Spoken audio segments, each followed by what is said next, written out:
Donc le charbon végétal ou le biochar, c'est le résidu carboné d'une plante une fois qu'il a été carbonisé.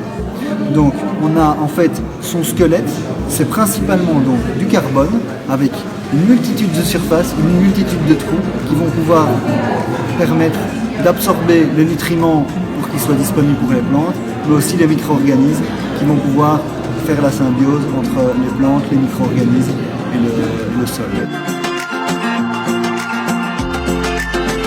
Donc, les machines utilisées sont maintenant des machines qui arrivent de plus en plus à pouvoir contrôler les différents paramètres. Ce qui est important, c'est de pouvoir gérer les températures de carbonisation, le temps de passage de la matière, tout en permettant de rendre le processus le plus efficace, que ce soit en termes d'apport d'énergie, mais aussi des émissions de fumée qu'il pourrait engendrer. Le charbon végétal, aussi appelé biochar, va permettre d'augmenter la matière organique du sol. Donc il va non seulement pouvoir retenir les nutriments, éviter leur lessivage et leur érosion, mais aussi pouvoir être colonisé par les micro-organismes qui vont permettre la symbiose et donc la croissance de la plante.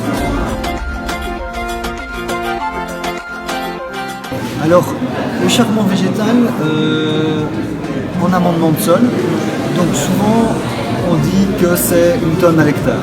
Ça représente plus ou moins 1 litre par mètre carré. L'idée c'est quoi? C'est qu'il faut toujours l'épandre une fois qu'il est chargé.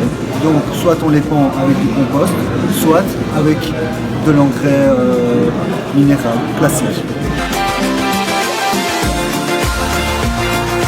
On l'utilise en alimentation animale. On l'utilise à raison de 1% de ration, donc c'est pas énorme, mais ça va permettre d'améliorer la digestion.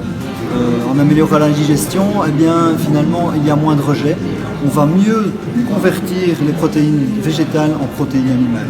Et donc ça se retrouve dans la production de graisse, dans la production de viande, dans la production d'œufs, mais aussi dans la production de lait.